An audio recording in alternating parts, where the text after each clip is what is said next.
Hello there everybody, Saber and welcome back to Fate Stay Night. In the last episode we met, Sasaki Kojiro and, met Ryder. I got nothing.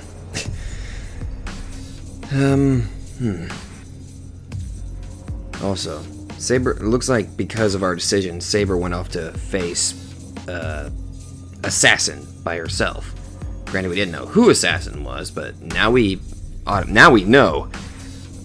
But the fact that he just outright revealed his, real name, I was not expecting that. Well, I'm guessing it's mostly because I couldn't say. Could we consider what he did was cocky, or perhaps he was just very confident in his abilities? Anyway, let's jump right back in because I want to know what happened to Saber.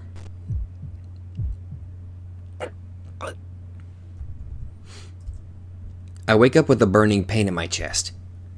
I feel like I've had an ominous dream. My body is sweating even though it's winter, and I'm breathing hard.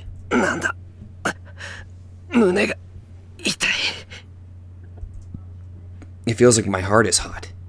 No, it's more like forcibly having heat driven into my heart from outside. A small doubt. Before I think what it could be, my body starts to run.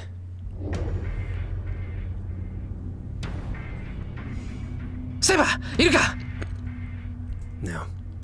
I run into the room. I open the shoji and rush into the room Saber should be sleeping in. Masaka. She did. No, it has to be. If she's not here, she must have gone to Ryudo Temple by herself. Bakayaro, nande? Karada datte naori kitte nai no ni, doushite waza-waza? I'm so angry it gives me a headache. Why doesn't she obey me? I didn't say I don't want to fight. I didn't want her to be hurt like that. Nothing will happen sitting here. I have to hurry to Ryudo Temple. I can't let Saber fight alone. No. I don't know what good I'll even be if I go there, but there should be something I'm able to do.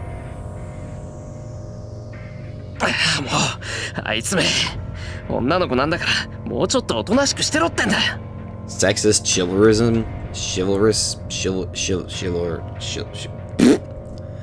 I run outside without changing, take out the bike near the entrance, and start to pedal with all my might. I go down the hill with no brakes.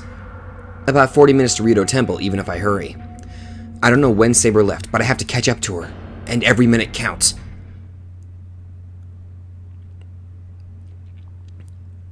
Interlude 6-2. The points of the swords cross. The swords are swung many times. Numerous blows. The sword and the katana repel each other, scattering spark.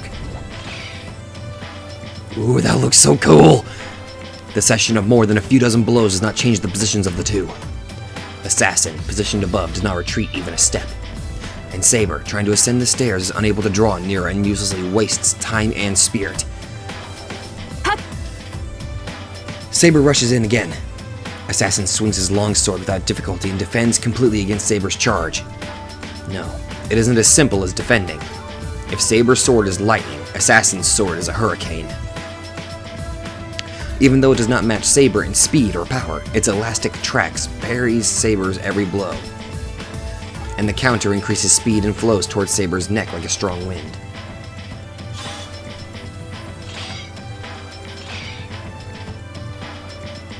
When Saber steps in again after avoiding that attack, the sword she has avoided comes at her again in no time. In contrast to the straight path Saber's sword takes, Assassin's sword takes a curved path. Assassin's blade is graceful, but since it moves in an arc, it does not take the shortest route. So he shouldn't be able to make it in time against Saber's sword moving in a straight line, but there's something about Assassin that reduces that difference to 0.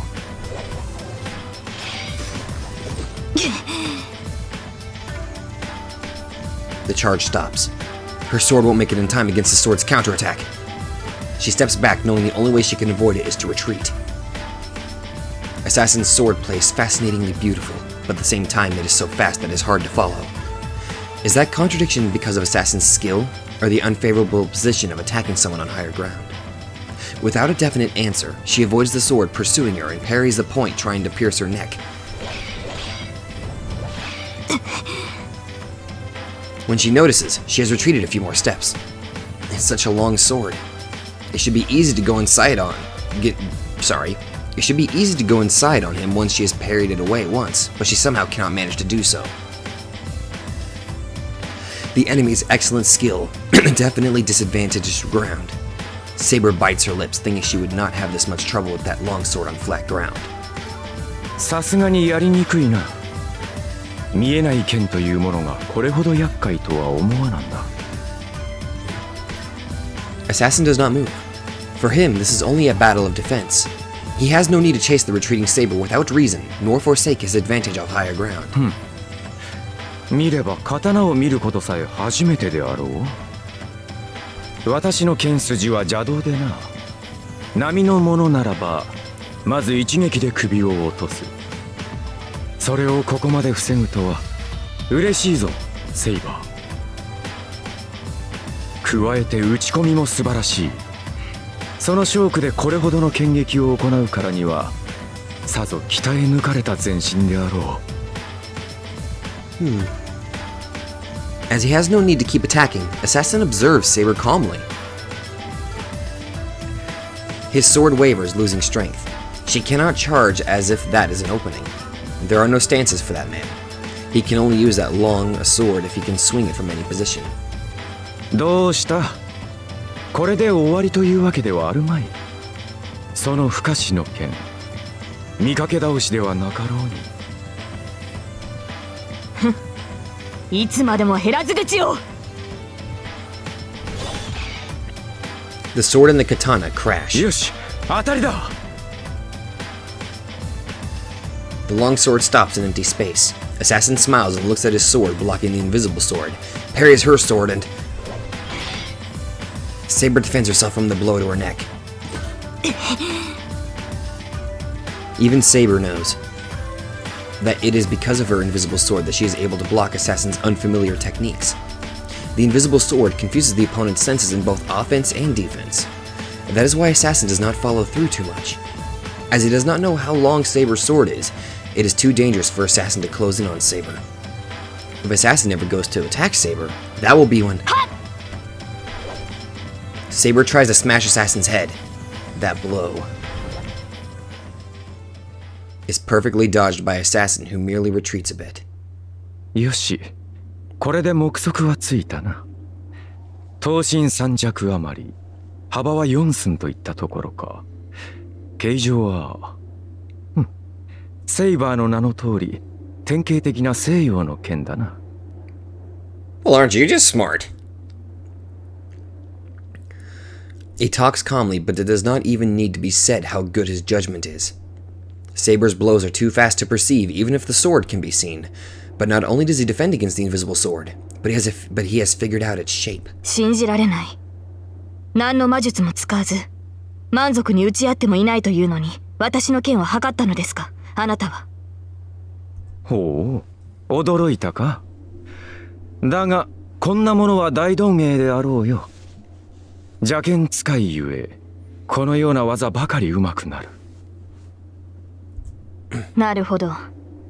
私の一撃をまともに受けず、ただ払うだけがあなたの戦いだった。邪剣使いとは、その逃げ腰から来た俗称ですか。Saber, no offense, you're kind of outmatched, so I wouldn't go about, agitating him probably like that. いやいや、まともに打ち合わぬ無礼は許せ。何しろこの長刀だ。打ち合えば折れるは必定。お主としては力勝負こそが基本なのだろうが、こちらはそうはいかぬ。その剣と組み合い、力を競い合うことはできん。もとより、刀というものはそういうものだ。西洋の剣はその重さと力で物を叩き切る。だが、我らの刀は速さと技で物を断ち切るのだ。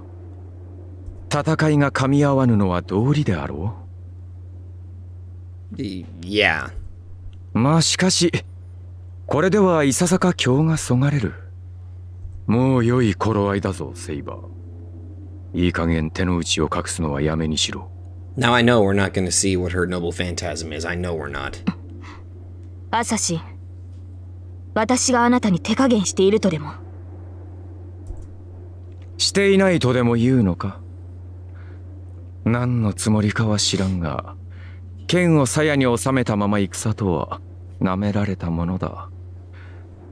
私程度では本気を出すまでもないということか。ほう、それでも応じないという顔だな。よかろう。ならばここまでだ。お前が出し惜しみをするのなら、先に我が秘剣をお見せしよう。Okay, I'm thinking here. He's using a katana. Then there's only a couple things that I could. Let's see, if the noble phantasm is the name of the weapon, then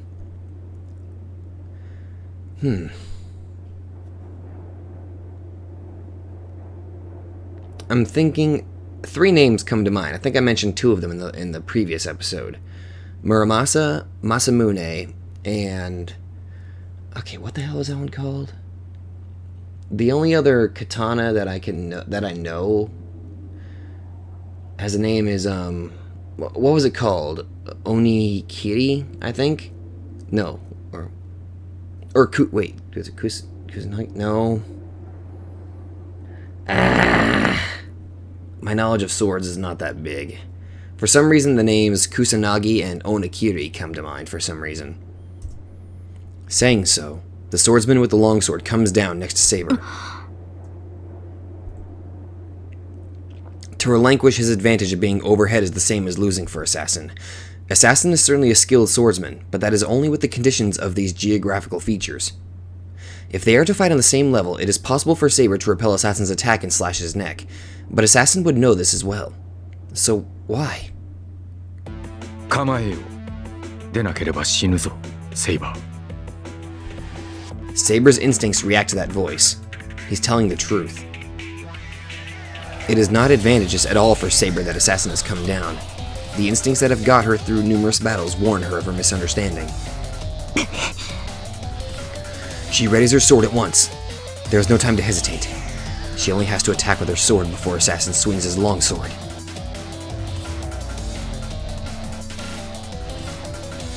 Ooh. That stance, though. There's about 3 meters of distance between them. With Saber trying to charge in, Assassin stands ready. That is a stance that the swordsman has not yet shown in this battle. Saber charges in. The longsword is useless now. As long as she's inside its range, its length will backfire. But Tsubame Gaishi. Or Tsubame Gaishi, sorry. Such logic does not exist with this swordsman. The lightning strikes, an evil strike that attacks with speed, overwhelming Saber. But it is not as if Saber cannot block such an attack. She moves her attacking sword into defense, and she repels Assassin's full power attack. Even Assassin will have an opening if that attack is repelled. In the small instance where she tries to slice Assassin's stomach. In that instant, Saber trusts her instincts and rolls down the stone steps. She rolls down as if fleeing. She doesn't even soften her landing. Saber spins her body frantically and rolls down the stairs without killing her speed. Saber stops rolling and stands back up. She stares at the swordsman standing calmly.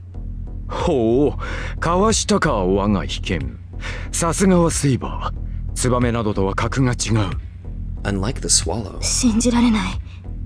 今のはまさか。何？そう大した芸ではない。たまさかツバメを切ろうと思いつき、身についただけのものだからな。He raises his longsword a little, as if to to trace the movements of the technique that inspired fear in Saber. 見えるか、セイバー。ツバメはな、風を受けて刀を避ける。早かろうが遅かろうが関係はない。どのような刀であろうと、大気を震わさずには触れぬであろう。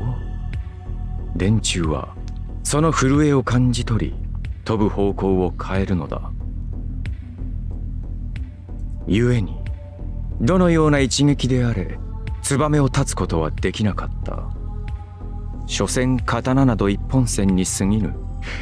縦横に空を行くツバメを捉えられぬは道理よな。ならば逃げ道を囲めばいいだけのこと。一の太刀でツバメを襲い、風を読んで避けるツバメの逃げ道を続く二の太刀で取り囲む。しかし連中は素早くてな。この長刀ではまず二の太刀が間に合わん。ことを成したければ一息のうちほぼ同時に行わなければならなかったが、そのような真似は人の技ではない。 But you are clearly not a human. 叶うことなどあるまいと承知したものだが、あいにくと他にやることもなかったのでな。一年寄進に通じるというが、気がつけばこの通りよ。ツバメを断つというくだらぬ思いつきは、複数の太刀筋で牢獄を作り上げる秘剣となった。 In her mind, Saber disagrees with Assassin's words. It's wrong. That technique is not as simple as that. About the same time? No. The two blows came at exactly the same time. Assassin's Sasuke Kojiro's longsword doubled its existence for just that instant. 奇襲はゼルレッジ。何の魔術も使わず、ただ剣技だけで宝具の域に達したサーバント。Kishiro Zelrich, a servant that has reached the level of a noble phantasm with mere skill. That fact is what should be admired. That one blow made it clear. Sasuke Kojiro does not have a noble phantasm like heroic spirits have. He has only his demonic technique made possible by his godlike skill. It is impossible, but this mere human is equal to heroic spirits armed with noble phantasms. This guy's a freaking human? Wait, no, he's an assassin. だが足場が悪かったな。ツバメ返しの軌跡は本来3つ。もうわずかに広ければ横の一撃も加えられたのだが。そうでしょうね。そうでなければ不完全です。全てが同時であるならニノたちはどうしても遅くなる。それを補うために横方向への離脱を阻む3の太刀があるはずだ。いい飲み込みの速さだ。だからこそ我が秘剣をかわしたか。素晴らしいぞセイバー。このような属性に呼び出された我が身を呪ったが、それも今宵まで生前ではかなわなかった立ち合い。我が秘剣を存分に振る舞える殺し合いができるのならば、呼び出された甲斐があるというもの。 Somebody likes the thrill of battle. Assassin readies his sword once again and comes down the stairs. He must be after Saber's neck. Saber is not confident if she will be able to avoid that secret technique again. Like Lancer's Gabe Olg, Assassin's Tsubame Gaishi is something that cannot be allowed to begin. No, unlike Gabe Olg, that allows you to find a countermeasure once you find out it will go for the heart. There are no possible counters for Assassin's secret technique, even when you know about it. If there's a countermeasure, it is only not to let him use it. To beat it, she must attack him with her strongest blow before Assassin uses that technique. なるほど。確かに手加減など許される相手ではなかったようだ。Oh? She lowers her arms. She lowers her sword as if to stick it into the ground. She glares at Assassin who is approaching her. おお、そうか。ようやくその気になったか、セイバー。Oh, are we gonna see it? Are we gonna see it? Assassin stops descending the steps and readies himself for a certain kill. Saber looks at him bravely. 不満がないのはこちらも同じだ。我が一撃受け切れるか、アサシンのサーバント。Saber releases her own restraints. The air shakes, as if acting in response to her will. The sword erupts with a massive amount of wind. Assassin retreats a bit. The wind pressure released from Saber is extraordinary. Not only Assassin, but even the large, firm trees of the forest are shaking and creaking. It is a flow of wind like an explosion. The trapped air is released and explodes outward. This raging wind that would easily blow away a normal person is coming out from Saber's sword.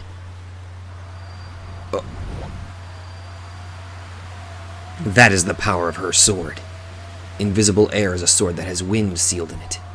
The sword that covers itself is in compressed wind, changes the refraction of light to make it look invisible. So this phenomena occurs once the wind is released. The released wind seeks escape and emits itself chaotically into the surroundings.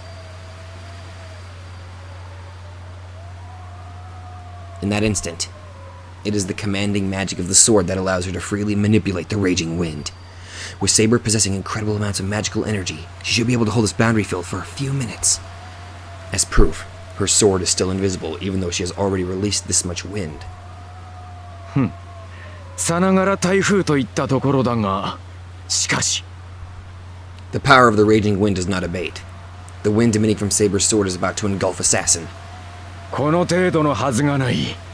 その奥にあるもの、見せてもらうぞ、セイバー。 Assassin closes in against the blinding, raging wind. Saber's arms move to attack Assassin, who is calmly advancing in the strong wind that allows no approach. The sword, clad in wind, roars and... Interlude out. Status... Wait, hold on. I'm going to assume... Nope. Oh, there it is. That wasn't his noble... Oh. We haven't seen his noble phantasm then. Okay. It's obviously just his skill. Anti-personal demonic sword. Maximum target, one person. An ultimate ability that slices the opponent with 3 arcs at the same time. It is said to be a multi-dimensional refracting phenomena. It is an unavoidable attack, though in a different sense than that of Gay Bolg. Oh, okay. What greets me at the Ryudo temple is a typhoon-like sound of wind. セイバーだよな。あそこにいるの。 At the top of the steps, in front of the temple gates, is an armored figure like Saber confronting a figure in a kimono. The wind surrounds Saber, and the trees are creaking as if being pushed by her. くそ、近すぎるのかよ、これ。 Well, it did say that it pushes away humans, so no. I can't even open my eyes because of the strong wind. I managed to get to the steps looking down, but the wind gets stronger. ダメだ、これじゃ。 Get near Saber. I can see Saber fighting someone way up there, but I can't do anything. No. First of all, even if I do make it up there in all this wind, I'll only be a burden to her.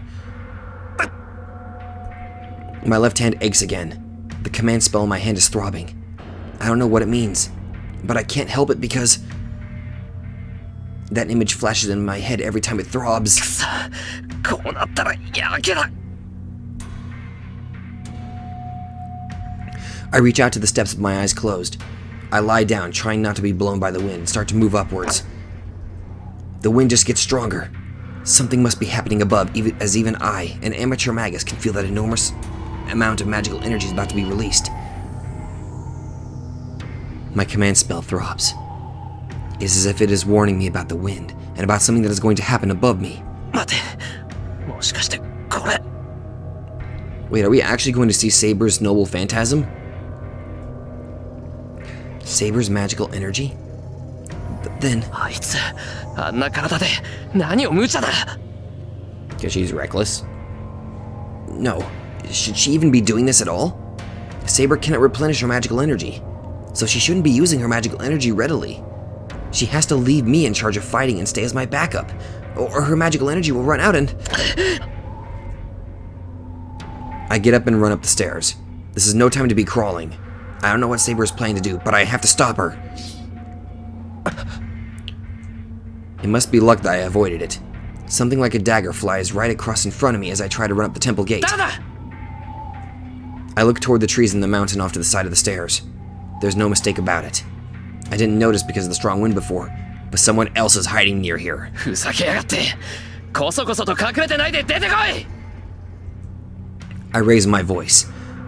That voice that should have been drowned out by the wind echoes through the area, surprising even me. 風が止んだ。 I look up at the temple gate. There is a man in a kimono holding a longsword and Saber's back. そこまでにしておけ、セイバー。その被験、盗み見ようとする輩がいる。The man in the kimono says with a faint smile. He is staring into the forest like I この am. まま続ければ、我らだけの勝負にはなるまい。生き残った者に、そこに潜んだ恥知らずが襲いかかるか、それともお前の被験を盗み見るだけが目的なのか。どちらにせよ、あまり気乗りのする話ではないな。The man says so with disinterest and starts to go up the stairs. 待て、決着をつけないつもりか、アサシン。お前がこの三門を越えるというのであらば、決着はつけよう。何者であれ、この門をくぐることは私が許さん。So we're being watched. だが、あいにくと私の役目はそれだけでな。帰るというのであらば止める気はない。まあ、そこに隠れているたわけは別だが、気に入らぬ相手であれば死んでも倒産し、生きても返さん。The man called assassin goes up the 踊 stairs. らされたな、セイバー。だが、もう一人の気配に気がつかなかった私も同じだ。あのままでおけば被験のすべてを味わえたであろうが、良いところで邪魔が入った。そなたにとっては良好であったか。Saber is hanging her head in regret. The killing intent fades away. Not because of Assassin's words, but Saber herself must know it as disadvantageous to fight now. そら、迎えも来ている。そこにいる小僧はお前のマスターであろう。盗み見をするたわけが、その小僧に標的を変える前に立ち去るがいい。Okay. An assassin disappears. He must have become a spirit, and it must be his demonstration that he will not attack us unless we advance. Saber does not say anything. She just has her back to me as she quietly stands there. おい、セイバー。 There's no answer even when I call out to her. I think it's strange, so I start to go up the stairs. The armor Saber had on suddenly disappears. The girl in her defenseless blue clothes sways without turning around. I stop Saber with my arms as she falls back down the stairs. Saber does not move at all. She is unconscious with her eyes closed in pain. She must have used too much power then.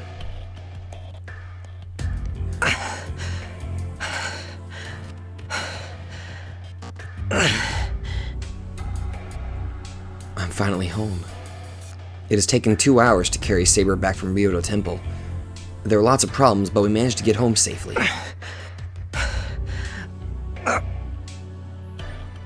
I lay Saber down in the hallway. Saber was really light. She only weighed about 40 kilograms, so I wouldn't normally have been this tired. But that's only if the weight isn't moving. I didn't know that it was such a hard task to carry a sleeping human. A girl, too. The fatigue is great not physically, but mentally. It's because my attention was disrupted by things like her body's softness and by having her breathing softly right by me. まったく、なんだって気を失うんだよ、いきなり。Okay. Odd things to kind of pay attention to. I look at the sleeping Saber. She must not be completely unconscious. She looks like she'll open her eyes if I call out her name, even though she's sleeping like a corpse. Damn. There were so many things I wanted to say when I left the house, but I can't say anything when she makes a sleeping face like いい that. さ、目を覚ましたらとっちめてやるからな、セイバー。 At least she's safe. I murmur. And the instant I reach out to carry Saber まあ again. いいけど、シローがどんな趣味してて何をしているかなんて私には関係ないから。Tosca? For some reason, Tosca is in the hallway even though it is past 2 in the morning. 父さんが。何よ、お化けでも見たような顔しちゃって。別に文句はないから続けていいわよ。私は水飲みに起きただけだし。Continue what? いや違う、これは違う、すごく違う。その話せば長くなるんだが、つまりセイバーを部屋に連れて行こうとしただけなんだが、俺の言ってることを分かってくれるか？ I think she's just gonna tease you. ええ、まあそれなりに。嘘つけ、全然分かってない口ぶりだぞ今の。だから分かってるってば。セイバーが一人で戦いに行ってシローはそれを止めてきたんでしょ。で、Yeah. 何らかのトラブルがあってセイバーが気絶して戻ってきた。どう？これでいい？ Yeah, that's pretty much what happened. すごい、全問正解だ。けどなんだってそこまで分かるんだよお前。わかるわよ。セイバーが単独で戦いを仕掛ける可能性は高かったし、サーバントが戦いを始めればマスターにだって伝わるわ。だからこういう展開も十分予測範囲なわけ。 And you decided not to tell me that. Okay. そうか、それはいいけど。So Tosca predicted that Saber would go out to fight by herself? で、どうするの？セイバーを部屋に連れて行くんじゃないの？ここに寝かしてたらいくらサーバントでも風邪ひくと思うけど。 Can serpents catch a cold? いや、だから部屋に連れて行こうと思って今。I was going to carry her, but it's hard to do so when she's watching. 父さんか、悪いけどセイバーを運んでくれないか？ Dude, just pick her up. 私が？まあいいけど。じゃあお茶でも入れてくれる？少し二人の話に興味があるから。 Okay. Man up, just pick her up, dude. Tosca picks up Saber. I'm uneasy about her being so understanding, but as long as I've asked her to do so, I have to go prepare some tea. Speaking of which, I forgot to make myself tea last night whenever I was recording friggin' Umineko. Tosca takes Saber to my room. I'm preparing tea in the kitchen. お茶って日本茶じゃないよな。紅茶って言ってもティーバッグの紅茶しかないぞうち。 Well, it can't be helped if we don't have it. I decide she can complain if she wants, and I make the tea with the tea bag. シロ、ちょっといい？ Okay. Oh, Tosca's back. なあ、ちょっと待ってくれ、すぐに行く。I put the 2 teacups on a tray and head to the living room. There. Oh. Next to Tosca is Saber, changing into her normal clothes. Oh, she's awake. セイバー、どうして眠ってたんじゃなかったのか？眠ってたわよ。けどそういつまでも続く眠りじゃないし、ついさっき目が覚めたの。Oh. Okay. どうも一気に膨大な魔力を使おうとして体の方から一方的に機能を停止させられたみたいね。ほら、電気のブレーカーと同じよ。そのままじゃショートするから強制的に電源を切るってやつ。 That oddly makes sense. I mean, she's clearly not at her full power, and if her body is not used to such a large amount of magical energy, she would... Yeah, I guess that makes sense. Saber is quiet as Tosca explains. お前。 Seeing her usual attitude, my complaints return. セイバー、お前な、自分が何をしたのか分かってるのか？わからないわけはないでしょう。私は竜道寺に赴き、アサシンのサーバントと戦いました。その折、私たちの戦いを監視していた第3のサーバントに気がつき、戦いを中断しましたが。You idiot! You could have gotten killed! 違う、そんなことを言ってるんじゃない。俺が言いたいのは、どうして戦ったのかってことだ。またそれですか。サーバントが戦うのは当然のことです。シロこそ、マスターであるあなたが、なぜ私に戦うなというのです。Because what you were doing was suicide! いや、それは... I unconsciously hesitate to reply. Well, battles are inevitable as long as I've decided to fight as a master. I know I'm contradicting myself by telling Saber not to fight, but still... I can't let something like that happen again. 私の方こそ聞きたい。シロは戦いを嫌っているようですが、そんなことで聖杯戦争に生き残る気があるのかと。あなたの方針に従っていては他のマスターに倒されるだけではないのですか？ Of course not. I will repel dangers that come at me, and I don't intend to get killed helplessly. But aside from that, I don't want Saber fighting. 違う。戦うのを嫌ってるんじゃない。俺はIt must be much simpler than that. In short, I... その女の子が傷つくのはダメだ。そんなの男として見過ごせない。だからお前に戦わせるぐらいなら俺が自分で戦う。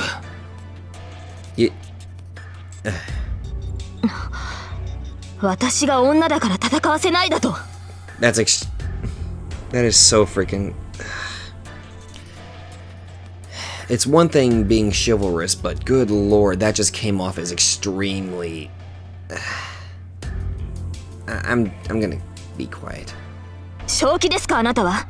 サーバントはマスターを守るものです。私たちが傷つくのは当然であり、私たちはそのために呼び出されたものに過ぎない。サーバントに性別など関係ないし、そもそも武人である私を女扱いするつもりですか？今の言葉は訂正してください、シロ。Saber comes at me with a glare, but I won't be pushed back by her pressure. What is she saying? That she is a knight before she is a woman? Saying such unreasonable things with that small body of hers that even I can carry. 誰が訂正なんてするか。そりゃセイバーは強いかもしれないけど、それでも女の子だろ。つまんないことにこだわるな、バカ。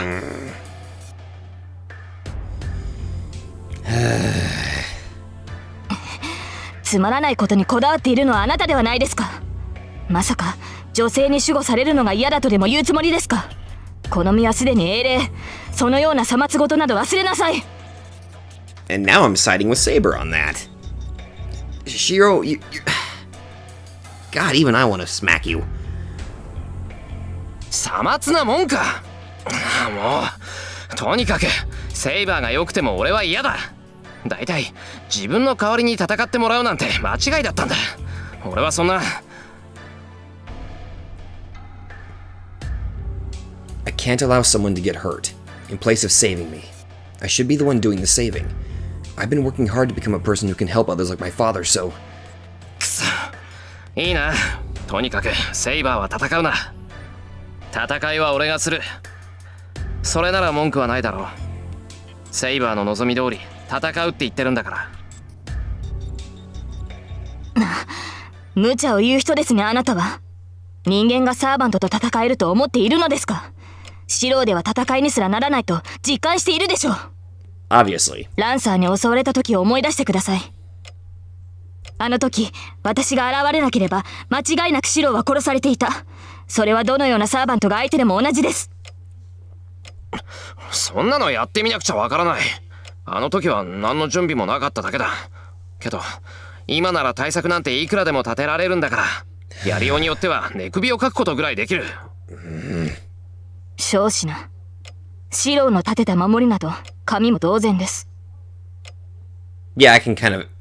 Wait a minute. 今すごいこと言ったな、セイバー。 I don't know. I can use strengthening magic. あなたこそサーバントを侮っている。人の身で英霊を打倒しようなどと何を思い上がっているのですか。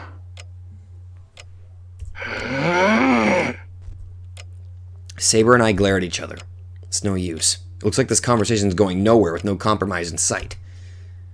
違うわ、セイバー。シローはサーバントを侮っているわけじゃない。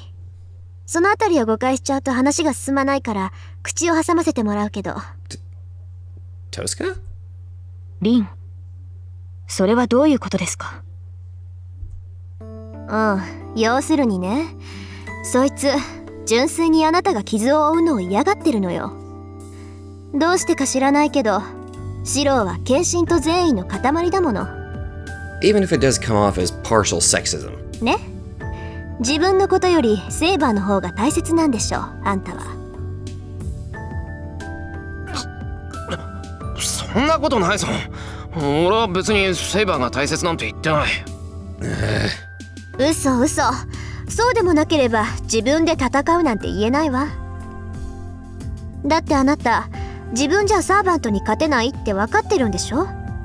それでも戦うっていうのは自分よりセーバーのが大事ってことじゃない。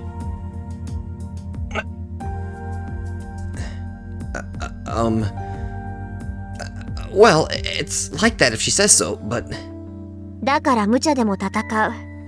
勝てないって分かっていながら勝とうとする。その結果が自分の死でも構わない。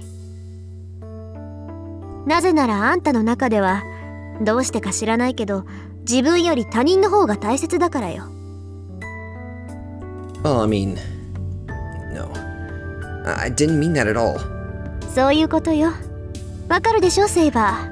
あのバーサーカー相手にあなたをかばうようなバカなのよそいつ。だから本気で自分が戦うって言ってるの。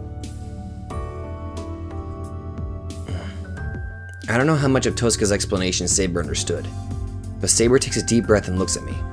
シロ、なんだよセイバー。あなたが戦うことは認めます。ですがえ、それならば私にも考えがある。You have something... Okay. だから何さ。Like what? 剣の鍛錬です。シロの時間が許す限り、私はあなたに剣を教える。それを認めるのなら、私もシロの意見を認めますが。Really? Does that mean she will train me in swordsmanship? Because she allows me to fight from now on? 待った。それは心の贅肉よセイバー。シローに剣を教える？やめてよ。そんな気休めでサーバントに太刀打ちできるわけないじゃない。それは当然です。ですが知らないよりはマシでしょう。I 少 mean, なく she's とも right. 戦闘時の迷いは薄れます。あとはシロー本人の決意にかけるだけですが、実践とは得てしてそういうものではないですか。向かない者には何を教えても身につくことなどありません。まあ言われてみればそっか。Well, would it help if I trained with Archer? 殴り合う覚悟ってのは一度殴り合ってみないと一生つかないものね。はい。ですから一度、いえ、一度と言わず時間の許す限り、シローには戦闘の結果としての死を体験させ、戦いに慣れてもらわなければ。Experience death in battle? The two talk dangerously. ちょっと待て。俺はいいなんて一言も。じゃあ私は魔術講座にしとく。 Okay. セイバーが体を鍛えるんなら私は知識を育てるわね。まあ初めからそういう約束だったし、明日から本格的に鍛え直してやりますか。Okay, I guess that works. お願いします。リンがそうしてくれるなら、私も剣のみに集中できる。Okay. いいっていいって。じゃあ話も決まったことだし解散しましょう。明日はいろいろと忙しそうだから。Well, tomorrow's gonna be very eventful, isn't it? Tosca waves goodbye and disappears into the outbuilding. 私も休みます。シローも休憩を取ってください。明日は道場で汗を流してもらいますから。Yes, ma'am. She gives a small bow and goes back to her room. In the living room are the untouched teas and myself standing there dumbfounded. だから俺は一言もさ。Too bad, you're into it, dude, now. The words I murmur are ignored. Well, the already confusing situation looks like it will get even stranger. I can't even guess what will happen tomorrow. ねえよ。とにかく体力だけは温存しなくちゃ。Everything starts from my body. Well, you could say that I can only rely on the hope that if my body is well prepared, I can overcome any hardships. I don't know. You survived again. You survived partially. I mean, Sword and Magic 1. できれば誰も悲しまない方がいい。 Oh, is this Kiritsugu? 自分程度の力添えで周りが幸せなら、それはこの上なく住みやすい世界だと思うんだ。 Yep, that's Kiritsugu. That was Kiritsugu's favorite phrase. The man who was a superhero to me was saying that he thought he was a failure. He didn't even need to explain it to me. The world of the young me was so different from the world of the adult Kiritsugu that the passing grade to be a superhero was different. For me as a child, the house was my only world. So it was enough for me if I could keep protecting my father, Fujini, myself, and the shed that I loved. I only tried to protect the ones I could see. But maybe Kiritsugu wanted to do something about even the ones he couldn't see. 若い頃は向こう水でね、世の非情を呪うことで自らを育んでいた。世界が非情ならばそれ以上に非情になることを武器にして自分の理想を貫こうとしたんだよ。There will always be some that cannot be saved. It is impossible to save everyone. If I have to lose 500 to earn 1,000, I will abandon 100 and save the lives of 900. That is the most efficient method. That is the ideal. Kiritsugu once said that. Of course, I got mad. I really got mad. Because I knew that without being told. Because I myself was saved like that. I don't even need to be told something as obvious as that. But still, I believe that someone would be a superhero if they saved everyone, even though they think like that. It may be an idealistic thought, or an impossible pipe dream, but a superhero is someone who tries to save everyone in spite of that. そうだね、シロ。結果は一番大事だ。けどそれとは別に、そうであろうとする心が。Oh yeah, Kiritsugu said something about the heart. I can't remember too well. After all, it's rare for me to remember something from such a long time ago. I must be in a deep sleep. That must be true, as it's rare for me to dream at all. シロ、起きてください。そろそろ朝食ではないですか？ Okay. See? As proof, I am in the shameful situation of Saber having to wake me up. 何？ I raise myself from the futon. It's 6:30. Bright sunlight shines in from outside. シロ、朝です。朝食の支度はいいのですか？ What, did I sleep in? In front of me is Saber's discontented face. 過ごした。すぐに起きる。私に謝る必要はないと思いますが、ゆっくりしている余裕がないのは事実です。先ほど、さくらとリンが揉めていたようですから。Sakura and Rin were arguing? さくらと遠坂が揉めていた？ I thought they were getting along. What's that about? Hold on. Don't get me cornered into an incomprehensible situation right when I get up. それって遠坂の部屋でか？いえ、今です。私も通りかかっただけですから、詳しくは知りませんが。Wonder what they could be arguing about. わかった。とにかく急ぐ。Oh. I have something I need to do before that. 何でしょうか、シロ。おはよう、セイバー。起こしてくれて助かった。Oh. Just showing proper manners. I greet her, then I really make my way to the hallway. But arguing with Sakura, what's Tosca doing? 遠坂! There. There's no sign of Sakura in the living room, and Tosca is watching the weather forecast by herself. おはよう。朝っぱらから人の名前を叫ぶなんて穏やかじゃないわね。She turns around as if asking me what's going on. That's weird. It doesn't seem like she's been arguing with Sakura. ああ、おはよう。って遠坂、なんでもさくらと揉めたって聞いたんだが、本当か？え？あ、そっか。セイバーから聞いたのか。え？ええ。客観的に見ればそういうことになるけど、別に大したことじゃないわよ。え？単にしばらくここには来るなって言いつけただけだから。What? She said that so easily? Don't tell me she made Sakura stop coming here. バカな。その話、さくらは前にも断ってるじゃないか。それを繰り返したところで、さくらが承諾するはずがないけど、交換条件を出したら帰ってくれたわよ。さくらが1週間ここに来なければ、私はおとなしく家に戻るって言ったの。それで交渉成立。渋々だけど帰っていったわ。あ、そうそう。シローによろしくだって。Okay. よろしくってお前。 That was mean.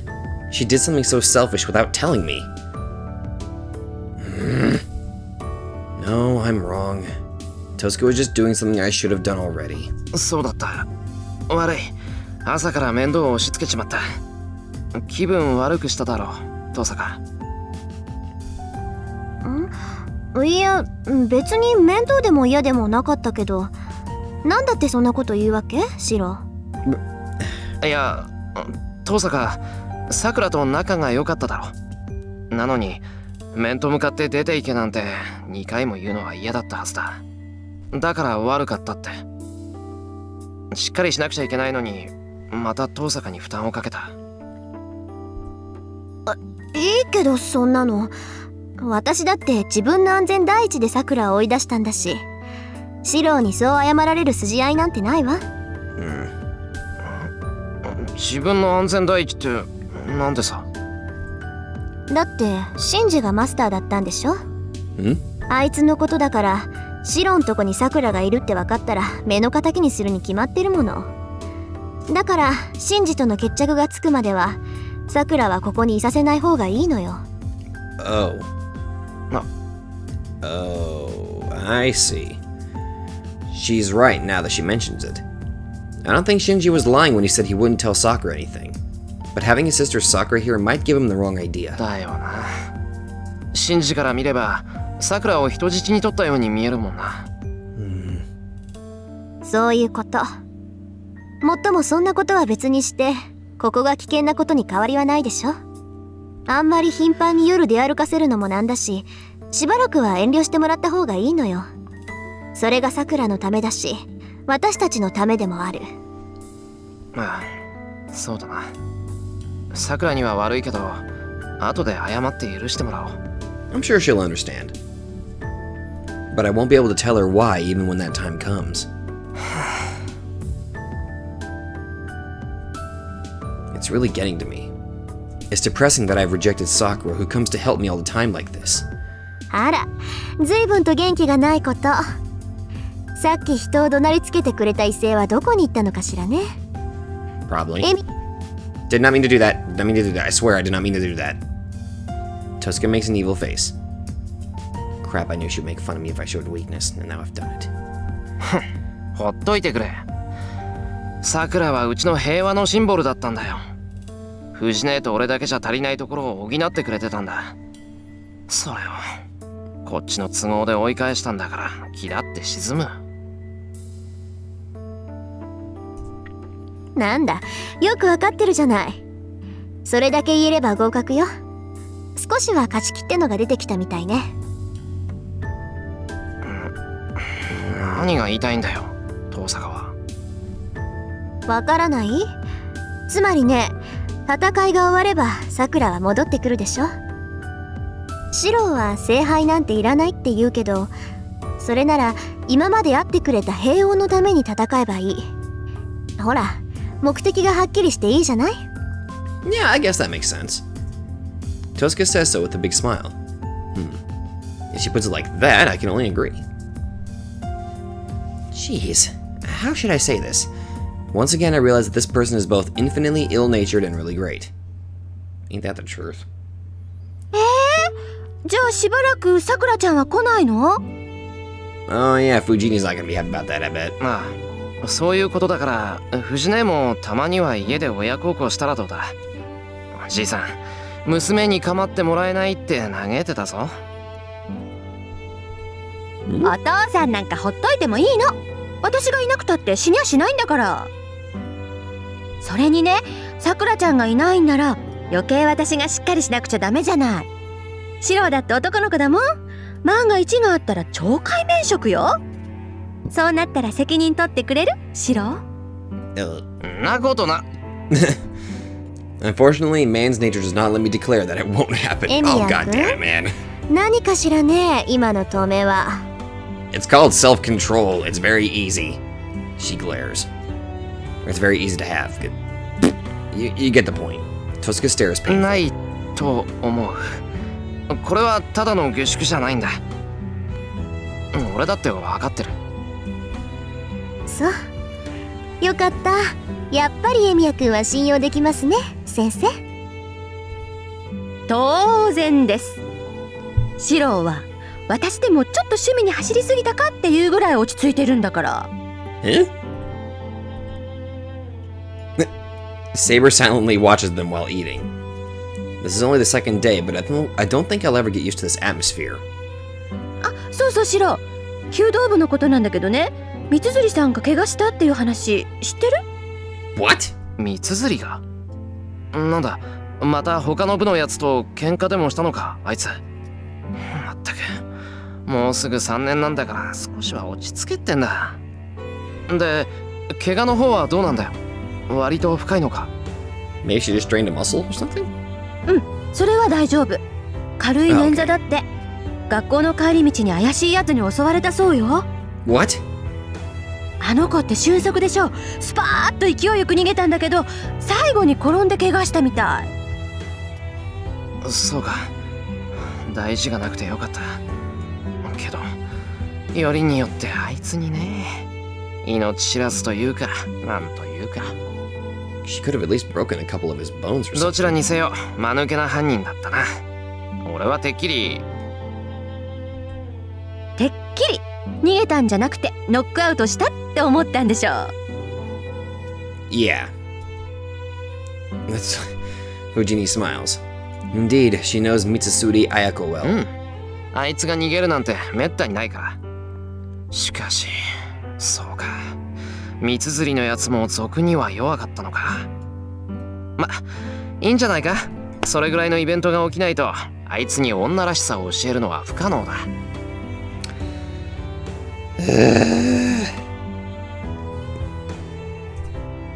Proving I eat the well-cooked rice. ねえねえ、エミヤくん。 Then, Toska-rin pats my shoulder with a smile. 私からもちょっと耳寄りな話してあげよっか。 What? なんだよ、今の話以上に耳寄りな話は難しいぞ、本気で。うん、今まで黙ってたけどね、私と綾子って仲良しなの。休みの日は2人で遊びに行くぐらいの仲って知ってた？ Hold on. Why are she and Ayako good friends? はい。今の話一言一句間違えずに伝えてあげるから安心して。エミヤくんも喜んでたって言ったら、綾子ったらそりゃあもう瓦10枚はぶち抜くぐらいに喜ぶんじゃないかな。 Oh, no. 訂正したい。今のは言葉のあやだ。あまり人様に話すような発言じゃないんで、黙っていてくれるととても助かる。 Oh my god, I forgot that she was acquaintances with... Oh my god, I forgot. Shiro, you just screwed yourself, man. そうなの？なら黙っていてもいいけど、それなりの条件がないときついかな。ほら、ついポロッと口に出ることってあるじゃない？ She's got you freaking wrapped around her little finger at this お point now. 前な、謙虚なセリフを言ってんのににんまり笑ってるってのは良くないぞ。あら、ごめんなさい。別に楽しいわけじゃないから誤解しないでね。 Bullshit, we know you're having fun. Oh no, I understand. You really are having わ fun. かった。これから朝食は洋風にする。 How dare you? さっきお前が言ってた朝飯作るならパンにしろという提案も受け入れていい気になったり。上出来ね。マーマレードだけじゃなくてイチゴのジャムも忘れないでくれると嬉しいわ。 Oh god. たく、日本の朝を何だと思ってやがる。この外国かぶれ。お前一人の趣味で朝飯を買いやがって、この暴君。 Oh god. いいえ、それは違います。朝食がパンになるのは私も嬉しい。加えて半熟の卵を用意していただければ文句はないのですが。 Oh god, now they're both teaming against me. And Saber adds her opinion.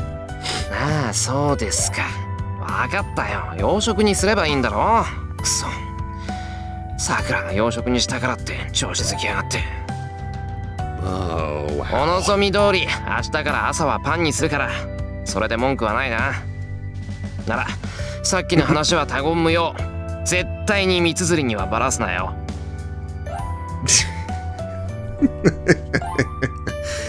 I look away from the two with the hump and start eating. And then...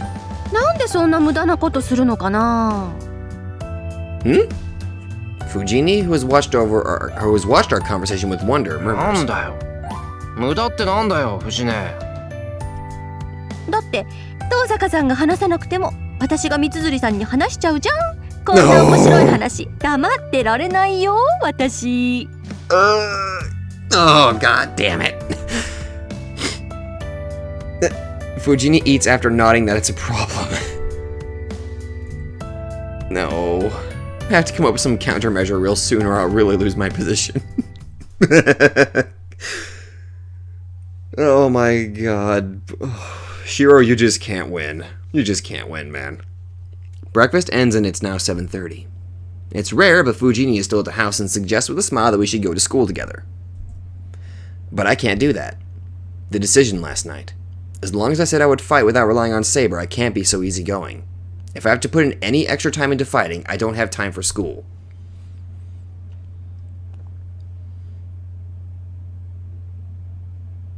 それじゃ行こっか。戸締まりはいい？シロ。いや、戸締まりはいいよ。俺、今日学校休むから。Oh, she's not going to be happy about that. I raise my hand in goodbye and see Tosca and Fujini off. Fujini freezes for a few seconds and... ちょっと学校休むってどういうことよ。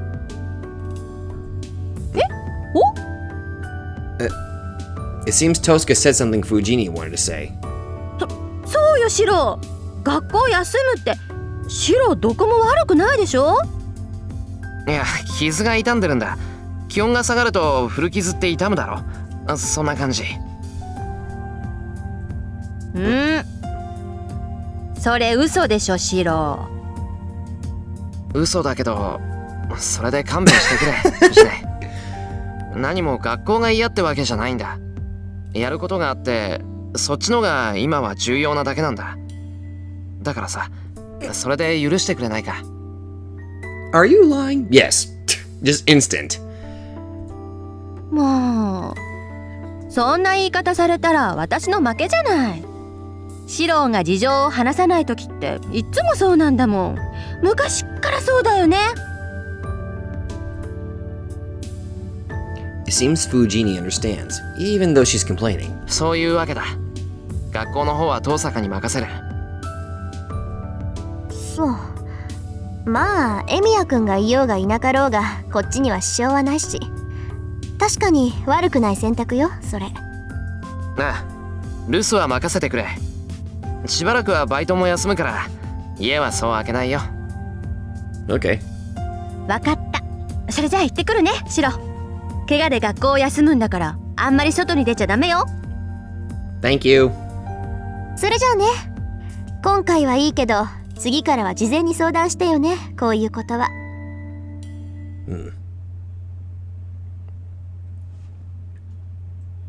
さて、雑巾がけぐらいしとかないとな。 Okay, the training room ready? I already told Saber to come here in a little while. I always do the minimum cleaning necessary, but it's been a few years since I last had a contest with someone. It'd be impolite to the dojo and Saber if I don't at least clean the floor. しかしあれだな。剣の修行って言っても何をやらされるのやら。 Well, there's always the basics. I fought Kitsugu a few times with Shinai's, but neither of us considered form, and it was more like amateurs beating each other up. I never intended to take kendo seriously, and I was only taught what to do if an opponent had a long そ weapon. もそも道具を使って喧嘩するのは苦手だったな。作ったり直したりする方にしか関心がないんだから。 In that regard, this is the first time I will be seriously studying swordsmanship. It seems Saber's style is different from kendo, but it should have some similarities and it shouldn't be so confusing that I can't follow it. I hear the door. Saber must have arrived on time. That's good, as I just finished cleaning 待 too. たせたな。今日からここで手ほどきをしてもらうわけだけど。どうかしましたかシロ。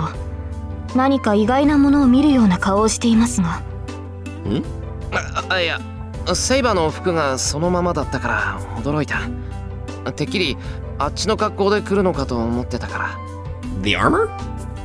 We're training with swords, and my image of Saber fighting is in that armor, so I selfishly imagine that. はあ、武装している方がいいというのでしたら着替えますが。そうですね。私がどうかしていました。たとえ試合とはいえ、鎧をまとわないのはシローに失礼です。申し訳ありません。すぐに着替えてきます。いや別にそういうわけじゃない。ただの思い違いだからいいんだ。俺もどっちかっていうと鎧姿より今の方がいい。ですがこの服装ではシローの気が済まないのではないのですか？気が済まないって確かに今から試合するぞって感じじゃないけど、セイバーが動きやすいって言うんなら問題ないだろう。昼間っから鎧を着込んでたらセイバーだって疲れるしな。それはそうですが、この服装で剣を振るうのはおかしくはないでしょうか？なんでさ、似合ってるんだからおかしくなんかないぞ。俺セイバーは鎧姿より今の方がいいと思う。理解しかねます。この服装は確かに気軽なのですが、戦闘には耐えられないでしょう。セイバーとしては不向きな姿だと思うのですが。その格好で戦うなバカ。セイバーは女の子だろ。女の子にはそういう服のが似合うんだから。それでいいんだ。 Seriously? Oh, that was different. That expression was different. Well, I put the rag I was using into the bucket and take 2 shinais down from さ the て wall. それでどういった鍛錬をするんだセイバー。方針は全部セイバーに任せるから無茶でも何でも言ってくれ。 I toss a shinai to Saber. Saber catches the shinais if she's distracted and looks at me. なんだよ、しないじゃダメか。まさか僕と、いや真剣を使えってんじゃないだろうな。 What a Spartan. That's well beyond what I expected. いえ、そのようなことはありません。せっかく優れた試合用の模造刀があるのですから、こちらを使うことにしましょう。I think that was the first time I've ever seen her blush that deeply. Saber takes a deep breath quietly, and she's back to her usual self. よかった。さすがに木刀で試合をするのは武装すぎる。 Not at least until you get skilled enough to where you can actually do that. 本当に何をやればいいんだ。まず素振り500回とか走り込みとか、そういう体力作りからか。その必要はないでしょう。私から見てもシローの運動能力は水準に達しています。これ以上肉体面を鍛えるのであれば、それは1日や2日でできることではありません。 Oh, okay. シローは魔術師としては未熟ですが、戦士としては悲観したものではないと思います。幼い頃からよほど懸命に鍛えてきたのですね。 You could say that. まあそれぐらいしか取り柄がなかったからな。体を鍛えるのだけは魔術の才能がなくてもできたことだし。それが幸いしたのでしょう。ランサーに襲われて死に至らなかったのはシローのそういう努力の賜物ですから。ですがそれは武器になるほどのものではありません。 Of course. 人間には限界がある。シローの体はその限界の域には程遠いし、突破することも難しいでしょう。ですから私が教えることはただ戦うことだけです。 Okay. 戦うことだけってどういうことだ。今の口ぶりからして戦う方法を教えてくれるってわけじゃなさそうだけど。 I'm going to assume that the training's going to be like she's going to try to come at me like she's intending to kill me, and I just have to. No, I don't know. 当然です。一朝一夕で戦闘技術など身につくはずがないでしょう。私にできることはマスターに一回でも多く戦いを味わってもらうことだけです。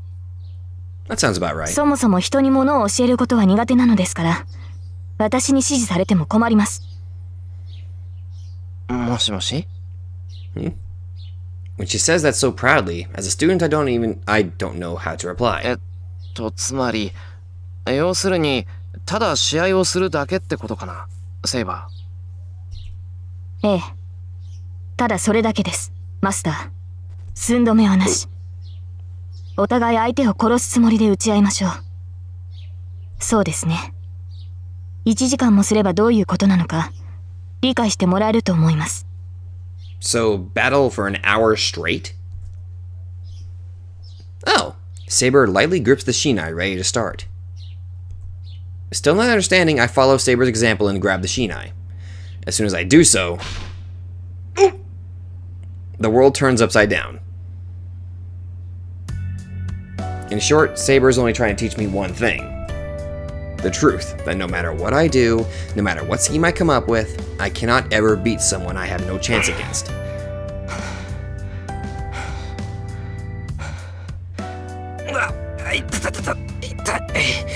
これ本当に折れてるって間違いなく。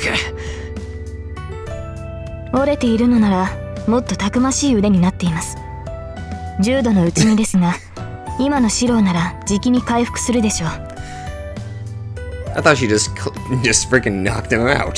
そうか。よし。なら、もう少し続けるか。まだ続けるのですか、シロー。確かに内身ではありますが、すぐに動いていいものではありません。容赦なく人の腕に打ち込んできて何言ってんだ。いいぜ。セイバーが乗り気じゃないんなら、その好き。Opening. It doesn't work, of course. 人の話を聞いてください。明らかにシローは疲労しています。そんな体ではせっかくの修練も無駄になるのですから、休憩を入れるべきです。いや、でもな、こう明らかに手加減されてるのに打たれっぱなしっていうのは情けない。せめて人たち、セイバーの眉ぐらいは動かさなきゃ。悔しくて倒れられん。驚くというのでしたらもう十分驚いています。強情だとは思っていましたが、まさかこれほどとは思っていなかった。悪かったな。根本的に負けず嫌いなんだ俺。 Clearly. ええ、それは嫌というほど思い知りましたので結構です。とも床も汗で滑りやすくなっている。極限状態での模擬戦でもなし、疲労困憊して足場も不確かなどという状態では意味がありません。 Sorry about that, skip something came up. Sorry. なんでさ、普通戦闘訓練ってのは最悪の状態を想定してやるもんだろ。ならそれこそ無意味です。いいですかシロー。あなたがサーバントと戦うというのでしたら、体力は万全、足場は完全、逃走経路は確保済みという状況以外での戦闘は無意味です。あなたは全てが充実した状態でなければサーバントと戦いにさえならない。最悪の状態で戦うという時点であなたは選択を間違えているのです。 I mean, obviously you're not wrong. つまりこういう状態では間違っても戦うなってことか。そういうことです。そうなってはどのような奇跡もシローを救いはしないでしょう。あなたの戦いはまず自身を万全にし、的確な状況を模索することから始まるのです。納得。それじゃ申し訳ないけど休ませてくれ。 Okay. I lean against the wall and slide down. I let out the air collected in my lungs. It should be air, but it's burning hot. While my body is burning with pain, I glance at the clock. It's past 11. We started around 9, so that means we've been doing this for about 2 hours. The first hour was just me getting beaten up. Saber's blows would suddenly strike me and I'd faint slightly. I'd wake up, and just when I thought I'd be careful next time, I'd be knocked out again. Anyways, I was beaten up repeatedly, maybe because my body got used to it or my power came out from anger, but I can now manage to block the first blow. The problem was after that. Well, after being shown such a skill difference, can a human readily attack back? The answer is, I get knocked out the instant I shrink back. After that, it is like a mouse cornered by a cat. If I'm to be knocked out no matter how I block a blow, all I can do is get desperate and attack. But of course, it's easily deflected, and I'm knocked out. But when I get used to that as well... Oh, that one didn't even have a voice on it. I start to gain the composure to think something like that, and the instincts that let me understand I'll be dead the next second become keener. People usually call this being in the zone. So then, I frantically went into defense. The instincts that tell me I'll be knocked out if that blow hits come at me in numbers, so as a living being, it's only natural for me to avoid it. I would manage to elude Saber's barrage of attacks, but I would take a fatal blow while I'm waiting for an opening to counter. And I'd stand up and think that I can manage longer this time. From time to time, I would attack thinking it'd be best to attack if I'm doomed anyway. The 2 hours were just spent repeating that process over and over. I don't know if I can get any stronger doing this. I think this is just a match to help me get used to fighting, so that I won't panic or get too relaxed in front of my enemy. I'm just teaching my body that it is always one mistake away from death. But still, if you ask me if this is meaningless, it is not. As I have no weapons, I believe this tension is the thing I have to value the most. お疲れ様でした。どこか痛むところはありますか、シロ? Before I realize it, Saber is right beside me. I'm so sweaty that I'm dripping onto the floor, but Saber is not even sweating. 痛まないところのが珍しいぐらいだ。ほんと、容赦なくやってくれたな、セイバー。こうまで一方的だと逆に清々しい。I'll be honest here, 100% of this is me being a poor loser. はい。シロに合わせて加減はしましたが、容赦はしないよう心がけました。手心を加えては戦いにはなりませんから。そうだな。おかげで今なら首輪が外れたドーベルマンが走ってきても冷静に対処できる。Did you just call her a Doberman? ドーベルマンぐらいじゃまだまだか。俺も全然修行が足りなかった。I review my actions. I thought I trained my body to be above average, but it's pitiful for me to give up after only 2 hours of fighting with Saber.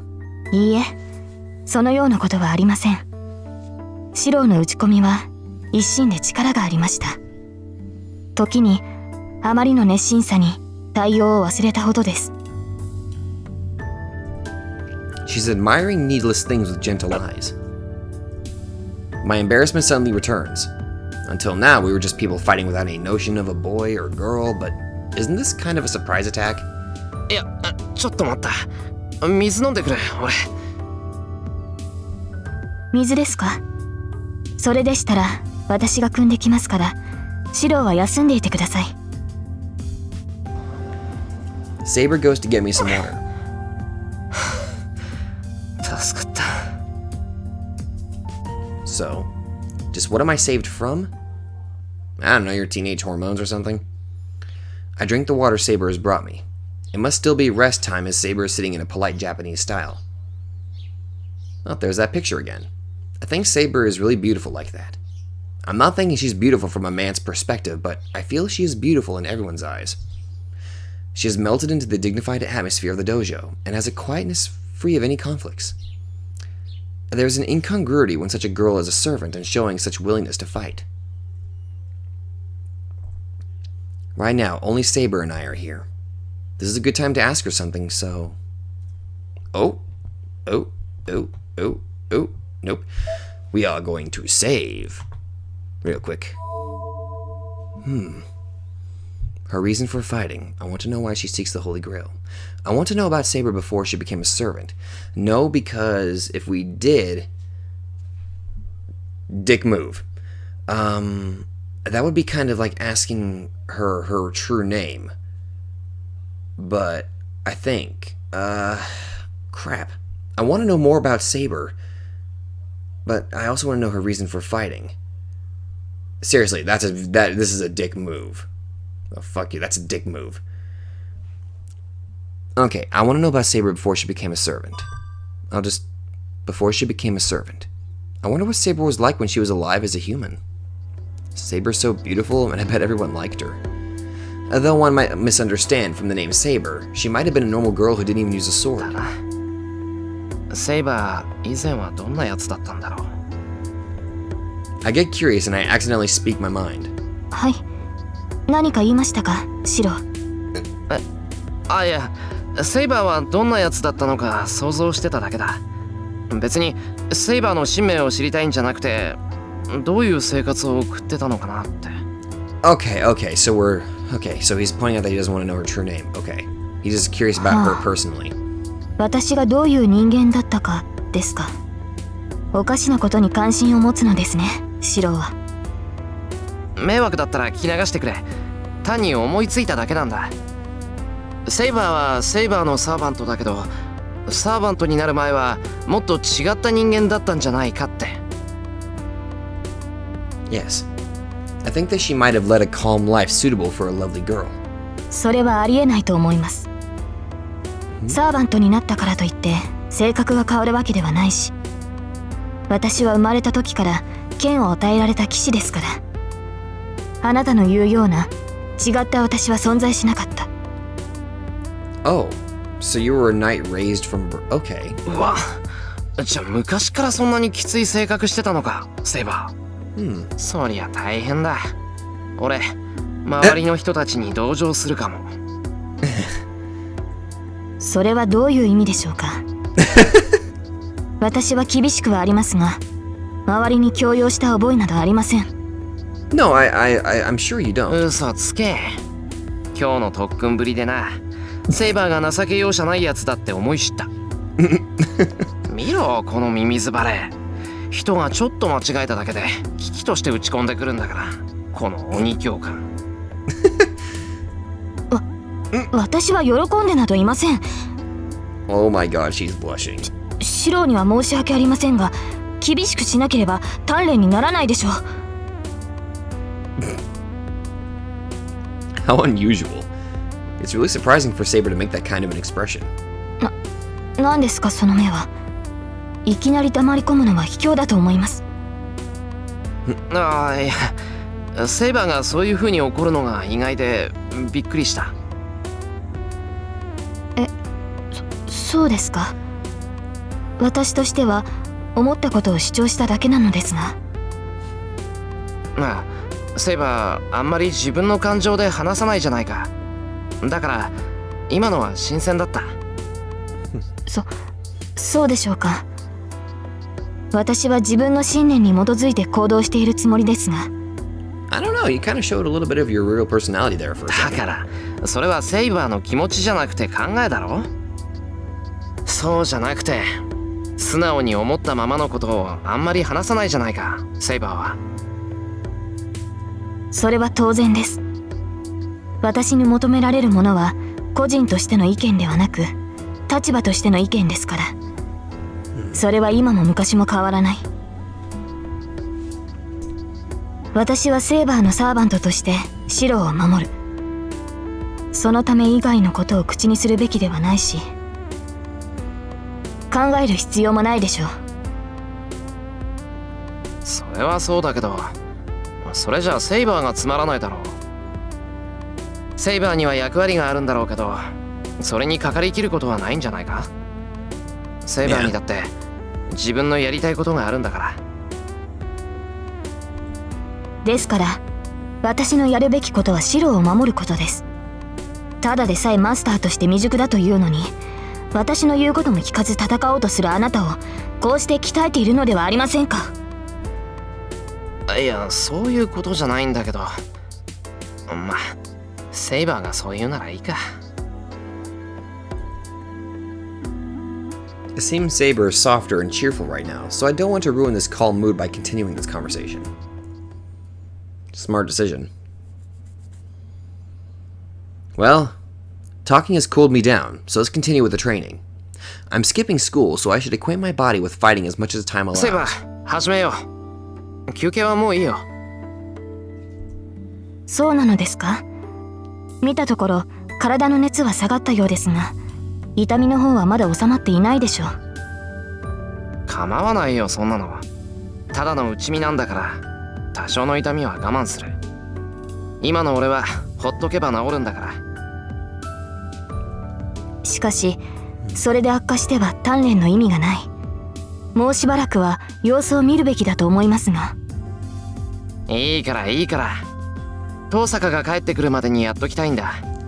あいつにはこんな姿見せられないだろ。 Well, you can't rush things, dude. わかりました。確かにいずれ敵となる凛に四郎の腕前を知られるのはよくありませんね。Yeah.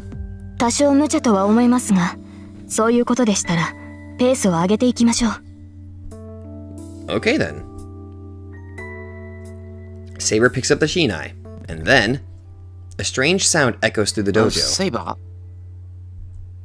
I think that was Saber's stomach. 空腹のようです。鍛錬に夢中で気がつきませんでした。ー。そういえばもう昼か。No wonder her stomach has started growling. I'm not that hungry yet, but if Saber's hungry, let's have lunch. It'll be good if my body heals that in that time as well. ちょうどいいし昼にしよう。ささっと材料買ってくるから、セイバーは今で休んでいてくれ。シロ、外出するなら私も付き添いますが。大丈夫、すぐ近くの商店街だ。真っ昼間から襲いかかってくるやつはいないし、セイバーがいたら逆に目立つよ。本当に危険はないのですね。ないって。 I'm sure there isn't. すぐに帰ってくるから待っててくれ。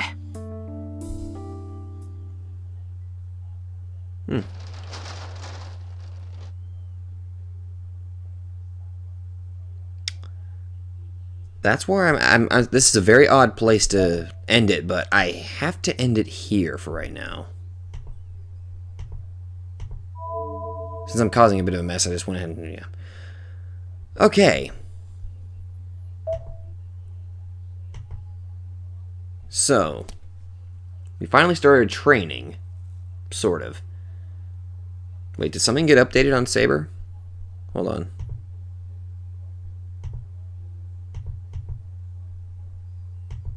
No, it doesn't seem like anything's changed.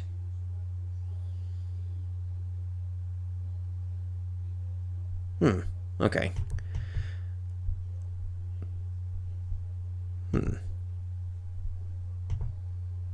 Magical... Wise... Oh, this is what... Okay. Wise up.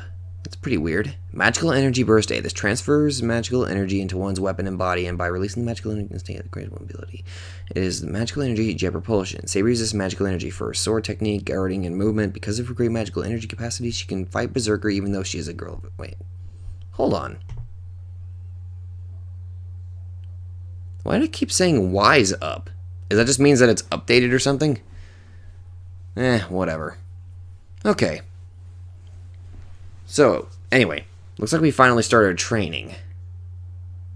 That's good. Though I'm not entirely sure how Emiya or Shiro's actually going to be able to, handle himself if he's actually, trained and all that. Wonder how I don't know. So the only one we don't know about is Caster. Saber, Lancer, Archer, Rider. Nothing about Caster, but we got stuff on Assassin and Berserk. Even that one had Wise Up. The hell? No, I don't know why that thing keeps popping up. I'm guessing that means when something is updated, I guess. Well, regardless. I think this seemed like a decently long episode. Oh, a bit of an announcement also. I am planning a live stream tomorrow. As to what times, I think starting at 11 in the morning and going to about 2 p.m. maybe? I have a few hours where I might be able to just, do sort of a live stream, so people can kind of join me there. I will be doing it on YouTube, obviously. And I'm still working out some details, but I'm trying to get it to where, well, I mean, besides using the normal method for, YouTube, having the chat show up on the channel. And I'm going to be streaming on the PS4. As to what game I'm going to play, I don't honestly know. I think I'm going to go and play Disgaea 5 again, because I still haven't beaten Carnage Bale, and I still want to do that. So I think I'll go ahead and just do maybe a few hour live stream of Disgaea 5, or if you guys have any games, like I guess for the PS4 really, I don't know.